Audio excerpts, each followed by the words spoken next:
তো নমস্কার সম্মানীয় দর্শক মণ্ডলী, আমরা অনেক দিন পর আবার নতুনভাবে ভিডিওস দেওয়া স্টার্ট করতে চলেছি।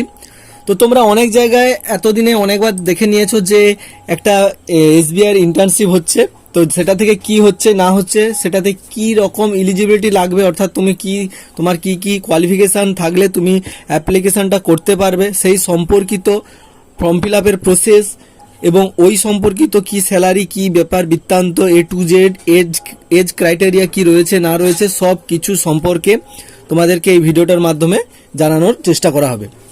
আশা করি তোমাদের কোনো রকম ডাউট থাকবে না। তো চলো বেশি কথা না বলে আজকের ভিডিওটা শুরু করা যাক। তো প্রথমে মাথায় রাখো যে এসবিআই শুধুমাত্র নিজের জন্যই নয়, এটা একটা এনজিওর সঙ্গে অ্যাটাচড হয়ে দুটো মিলে একসঙ্গে কাজ করবে। এনজিও ইউথ ফর ইন্ডিয়া বলে এসবিআই থাকছে সঙ্গে, আর এনজিও এবং এসবিআই দুজনে মিলে কাজটা করবে। তো এটাতে কি হবে, প্রথমে আমরা এলিজিবিলিটি দেখি। দেখো, তোমাকে অলরেডি একটা ব্যাচেলার ডিগ্রি করতে হবে, সেটা যেন 1 অক্টোবর 2025 আগে তোমার কমপ্লিট হয়ে যায়, অর্থাৎ তোমার ফাইনাল যে রেজাল্টটা সেটা যে আউট হবে সেটা 1 অক্টোবর 2025 আগে যেন হয়ে যায়। তারপরে তোমাকে অলরেডি ইন্ডিয়ান সিটিজেন হতে হবে, তা বাদে তুমি নেপাল, ভুটান এসব থেকে সিটিজেন অফ ইন্ডিয়া যদি হতে সার্টিফিকেট করে নিয়েছো তো সেক্ষেত্রেও হবে। আর তোমাদের এজ ক্রাইটেরিয়া থাকছে 21 থেকে 32 বছর বয়স পর্যন্ত। এছাড়াও তোমাদেরকে যে মোটামুটি গ্র্যাজুয়েশন করে থাকলেই তোমরা অ্যাপ্লিকেশন করতে পারবে, সেটা সায়েন্স হোক, আর্টস হোক বা কমার্স, যে কোনো স্ট্রিম থেকেই তুমি করতে পারো। তো মেন যেটা দরকার সেটা হচ্ছে একটা তোমার কোয়ালিফিকেশান হিসেবে তোমাকে গ্র্যাজুয়েশন পাস করতে হবে। তো এরপরে তোমাদের ফাইনাল সিলেকশনটা কী হবে আমরা দেখে নিই। দেখো, তার আগে আমাদেরকে কী হতো, অ্যাপ্লিকেশান প্রসেসটা আমি বলছি। ফার্স্ট প্রসেস, তোমাকে রেজিস্ট্রেশন করতে হবে। তারপরে তোমাকে ওই যে তুমি রেজিস্ট্রেশনটা করলে ওরা ভেরিফিকেশন করার পরে তোমাকে ইন্টারভিউর জন্য ডাকবে। পার্সোনাল ইন্টারভিউর জন্য তোমাদেরকে ওখান থেকে ডাকা হবে, এবং সেটা কিভাবে কোথা থেকে ডাকবে, কি ডকুমেন্টস লাগবে, A to Z ডাটা আমরা এই ভিডিওর মাধ্যমেই তোমাদেরকে দিয়ে দেবো, যাতে তোমাদের কোনো রকম আর ডাউট বা সমস্যা না থাকে। তো সেই কারণে ভিডিওটা প্রথম থেকে শেষ পর্যন্ত দেখো। আর চ্যানেলে যদি নতুন হও তো একটা রিকোয়েস্ট সবসময় আমি করি, তো সেটা তোমরা জানো যে চ্যানেলটা একটা সাবস্ক্রাইব করে রেখো। তো দেখো, ফাইনাল সিলেকশনটা হবে আমাদের দ্বিতীয় স্টেপে। আমাদেরকে ইমেল এবং SMS এর মাধ্যমে যে SMS করা হবে, মেলের মাধ্যমে করার পরে সেখান থেকে আমরা অফার লেটার কিভাবে কি পাবো না পাবো সেই সম্পর্কিত আমরা অল ডাটাগুলো পেয়ে যাব। এবং তার আগে আমাদেরকে প্রথমত যেটা করতে হবে, এই যে লিঙ্কটা দেখতে পাচ্ছ, এটা থেকে গিয়ে আমাদেরকে ফার্স্ট অনলাইন রেজিস্ট্রেশন করতে হবে। Second, application process, SBI youth India fellowship as আর ফলোয়ার্স।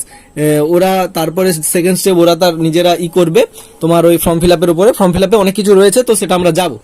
আচ্ছা, আর তোমাদের কি টাকা পয়সা কী সব পাবে না পাবে সেই ব্যাপারটা বলে দিই।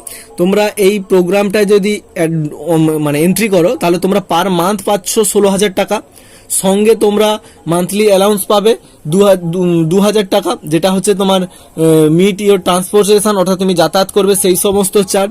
তারপরে তোমার প্রজেক্টের খরচা হিসাবে তোমাকে সেখান থেকে 1,000 টাকা দেওয়া হবে। এরকমভাবে তোমাকে আরও তোমার লোকেশান অনুযায়ী, অর্থাৎ তোমার যে নিয়ারেস্ট লোকেশানে থাকবে সিট থাকলে তোমাকে কিন্তু সেই জায়গাটাতেই এই পোস্টটা দেওয়া হবে। তো তার সঙ্গে সঙ্গে তোমাকে অ্যাক্সিডেন্টের জন্য একটা ইস্যু দেওয়া, অ্যাক্সিডেন্টের জন্য একটা তোমাদেরকে পলিসি দেওয়া হবে, যেটা কিন্তু খুবই একটা ইম্পর্টেন্ট তোমার লাইফে হতে চলেছে। ও তার সাথে সাথে তুমি একটা সার্টিফিকেট পাবে, যেটা কিন্তু তোমার পরবর্তী দিনগুলোতে তোমার চাকরি সম্পর্কিত আরও ইনক্রিজ হতে বা অর্থাৎ এই সম্পর্কিত চাকরিগুলো করতে তোমার সাপোর্ট হবে। আরও একটা জিনিস কি, এটাতে কিন্তু পার্মানেন্ট করা হবে 70%, অর্থাৎ 100 জন যদি কাজ করে সেখান থেকে 70 জনকে, যারা খুব ভালোভাবে কাজ করবে তাদেরকে পার্মানেন্ট করে দেওয়া হবে। এই হচ্ছে প্রসেস। এবং সবার শেষে তোমাদেরকে একসঙ্গে একটা হিউজ অ্যামাউন্ট দেওয়া হবে, 90,000। পুরো প্রোগ্রামটা ফেলোশিপটা যদি কমপ্লিট করো, 13 মাসের ফেলোশিপ পুরোটা কমপ্লিট করতে পারলে তুমি ও মান্থলি যেটা পাচ্ছ তা বাদে তুমি একসঙ্গে ওই টাকাটা পাবে। তো এই ছিল মূল যে টপিকটা, অর্থাৎ 1 বছরের মধ্যেই তুমি অনেক টাকা হিউজ অ্যামাউন্ট তুমি করতে পারবে। এবার অনেকে বলবে, দেখো আমি 20%-এর মধ্যে নাও যেতে পারি। দেখো, 20%-এর মধ্যে না গেলেও তুমি যদি এই পুরো টাকাটা পাও, তুমি ওই টাকাটা দিয়ে একটা ব্যবসা খুলতে পারবে তোমার দৈনন্দিন জীবনে। অর্থাৎ আর অলরেডি তো রাখছে, তুমি কেন ধরবে তুমি 20%-এ যাবে, তুমি 70%-এর মধ্যেই তো থাকছো, এটাই ভেবে। তো চলো, এই ছিল আজকের ভিডিও। আশা করি ভালো লেগেছে। যদি ভালো লাগে অবশ্যই লাইক করো, শেয়ার করো বন্ধুদের সঙ্গে। আর যদি কোনো রকম প্রয়োজন থাকে কোনো কিছু জানার, তাহলে অবশ্যই আমাদেরকে মেসেজের দ্বারা, অর্থাৎ কমেন্ট বক্স খালি রয়েছে, কমেন্ট করে জানাও, আমরা পুরোপুরি ডাটাটা তোমাদের দিয়ে দেবো। তো চলো, দেখা হচ্ছে নতুন একটি ভিডিও নিয়ে। ততক্ষণ ভালো থাকো, সুস্থ থাকো, সতর্ক থাকো।